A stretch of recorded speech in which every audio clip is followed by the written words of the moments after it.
வணக்கம்.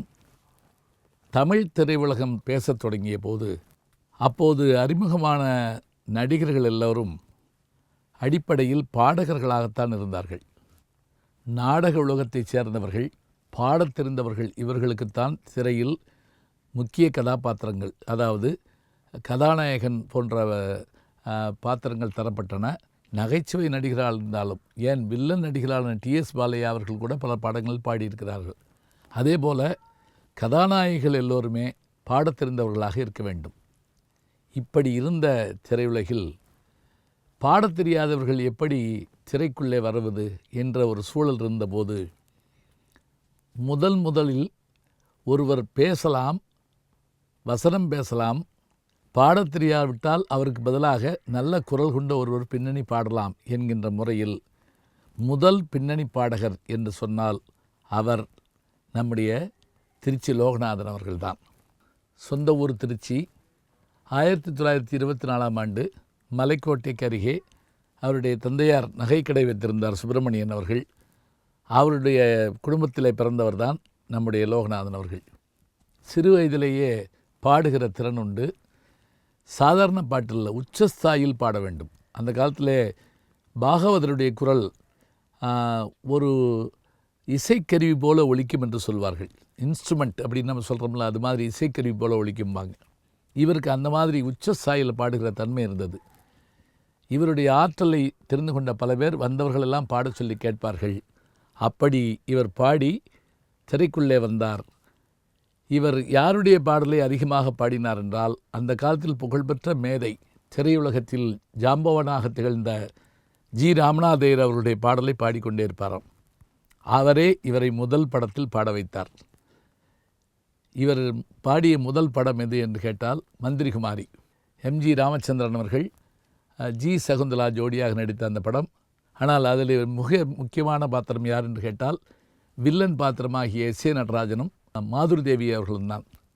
அதில் அந்த படம் முடிய போகிற போது வருகின்ற காட்சி போல ஒரு காட்சியில் அந்த பாட்டை வைத்திருப்பார்கள். வாராய் நீ வாராய் அப்படிங்கிற அந்த பாட்டு. இந்த பாட்டு வேணுமா வேண்டாமான்னு சர்ச்சை கூட வந்ததான். கொலை செய்ய போகிறான், அப்போ பாட்டு பாடிக்கிட்டா போவான் அப்படின்னு கேட்டிருக்காங்க.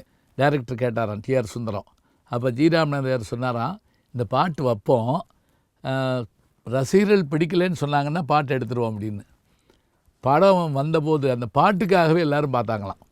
அந்த பாடலை பாடியவர் நம்முடைய திருச்சி லோகநாதன் அவர்கள் தான். வாராய் நீ வாராய், போகுமிடம் வெகு தூரமில்லை நீ வாராய்.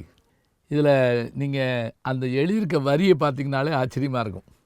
புலியினை தொடர்ந்து புள்ளிமான் போல வாராய் அப்படின்னு அந்த வரியெல்லாம் கூட்டிகிட்டு போவார், உன்னை கொல்ல போகிறேங்கிறத காட்டுறதுக்காக. அதே போல் அதில் இன்னொரு பாட்டு, ரொம்ப புகழ்பெற்ற பாட்டு என்னென்னா, உலவும் தென்றல் காற்றினிலே அப்படின்னு ஒரு பாட்டு இருக்குது. படகுல போய்கிட்டே ரெண்டு பேரும் பாடுவாங்க. அதில் ஒரு நோட்டு ஒன்று வரும். அது நீங்கள் வசூல் ராஜா எம்பிபிஎஸ்சில் கூட நீங்கள் அந்த மாதிரி ஒரு நோட்டு ஒன்று பார்க்கலாம். ஆழ்வார்பேட்டை ஆண்டவா அப்படி அந்த பாட்டில் அந்த நோட்டை பயன்படுத்தியிருப்பாங்க. இதில் ஆச்சரியமாக அதை அந்த பாட்டு அவ்வளோ புகழ்பெற்ற பாட்டு. இப்போவும் கூட இரவு நேரங்களில் என்ன தான் நீங்கள் சொன்னாலும் சரி, அதில் இசையமுது, இரவின் மடியில், அதே மாதிரி தேனிசை என்று என்ன போட்டாலும் சரி, அதில் இந்த பாட்டு இருக்கும், உலவும் தென்றல் காற்றினில்லை. சரி, இவர் தனிக்குரலில் தான் பாடுவாரா, டூயட் தான் பாடுவாரா என்றால் தனிக்குரலில் சாதிச்சு காட்டியிருக்கார். எப்படி? ஆசையே அலை போலே நாமெல்லாம் அதன் மேலே ஓடம் போலே ஆடிடுவோமே வாழ்நாளிலே. தை பிறந்தால் வெளிபிறக்கும் படத்தில் எஸ் ராஜேந்திரன் அந்த படகு தள்ளிக்கிட்டே அப்படி பாடிட்டு போவார். இன்றைக்கும் அந்த பாட்டு கண்ணாசனுடைய வரிகளில் அவ்வளவு அருமையாக இருக்கும். அதுக்கு காரணமே அதில் வரக்கூடிய அந்த ஹம்மிங் தான். அந்த ஹம்மிங் இப்போ கேட்டாலும் அவ்வளோ அருமையாக இருக்கும். இதுபோக இவருடைய நல்ல குணங்கள் என்ன அப்படின்னு கேட்டிங்கன்னா, பானை பிடித்தவள் பாக்கியசாலின்னு ஒரு படம், டிஎஸ் துர்ராஜன் அந்த நகைச்சுவை நடிகர் எடுத்த படம். அதில் வர்ற பாட்டு நான் சின்ன பிள்ளையில் எல்லா கல்யாண வீட்டிலையும் கேட்டிருக்கேன். புருஷன் வீட்டில் வாழப்போகும் பெண்ணே, தங்கச்சி கண்ணே, சில புத்திமதிகள் சொல்லுறேன் கேளு முன்னே, மாமனாரை மாமியாரை மதிக்கணும், கொண்ட கணவனையே தெய்வமாக துதிக்கணும், சாமக்கோழி கூவையிலே முழிக்கணும், குளித்து சாணம் தெளித்து சமையல் வேலை துவக்கணும் அப்படின்னு அவர் பாடுறப்ப ஒரு அண்ணனுக்குரிய அந்த ஒரு அன்பு அதில் தெரியும். ஒரு படத்தில் இவர் அண்ணனுக்கு குரல் கொடுத்து பாடியிருக்காரு. பிறகு அந்த தங்கைக்கு காதலனுக்கு குரல் கொடுத்து பாட சொன்னாங்களாம். மறுத்துட்டாராம், வேண்டாம், என்னுடைய குரல் அண்ணன் குரலாகவே இருக்கட்டும், காதல் குரலாக மாற வேண்டாம், இன்னொருத்தருக்கு வாய்ப்பு கொடுங்க அப்படின்னு சொன்னாராம். எவ்வளோ அருமையான ஒரு செய்தி பாருங்கள், ஆச்சரியமாக இருக்குது. அதே போல் இவர் குழந்தைகளுக்கு பிடிக்கிற பாட்டு பாடியிருக்காரா, அற்புதமாக பாடியிருக்கார். கல்யாண சமையல் சாதம் காய்கறிகளும் பிரமாதம், அந்த கௌரவ பிரசாதம் இதுவே எனக்கு போதும், அந்தார சொஜ்ஜி அங்கே சுந்தார பஜ்ஜி இங்கே, சந்தோஷமீறி பொங்க இதுவே எனக்கு திங்க. இன்னும் அவர் சிரிக்கிறப்ப அவ்வளோ அருமையாக இருக்கும்.